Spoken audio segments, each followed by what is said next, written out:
మంచానికి 4 కోళ్ళలాగా పొయ్యకు కూడా 4 కోళ్ళు. ఇక్కడ ఒక స్క్రూ కూడా ఇచ్చారనమాట. ఆ స్క్రూని ఆ ఇచ్చిన బెజ్జంలోకి చాలా జాగ్రత్తగా పెట్టి మనం దాన్ని గట్టిగా బిగించాలి. ఏదైనా ఒక పని పైకి కనిపించినంత సులువుగా ఉండదు. దిగితే గానీ లోతెంతో తెలీదని అందుకే అంటారు. మనం అనుకుంటాం ఇది ఇంతే కదా ఏముందిలే అని అనుకుంటాం. కానీ అసలు దిగితే తెలుస్తుంది. అందుకే వేరెవరైనా స్థానంలో ఉండి ఇది ఇలా చేసేయచ్చులే, అది అలా చేసేయచ్చులే అని సలహా చెప్పడానికి బయట నుంచి చూడడానికి చాలా బాగుంటుంది. కానీ దిగి చేస్తేనే పడేవాడికే తెలుస్తుంది. ఇది నిజంగానే ఈ పెట్టుకోవడం చాలా సులువని నేను అనుకున్నాను. కానీ చాలాసేపు పట్టింది. ఎందుకంటే అది పట్టు దొరకాలి. దాని తర్వాత ఇది మామూలుగా స్క్రూ బిగించినంత సులువు కాదు కదా!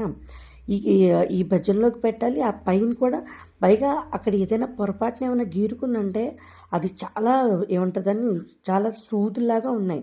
చేతులు కోసుకుపోతాయి అన్నమాట.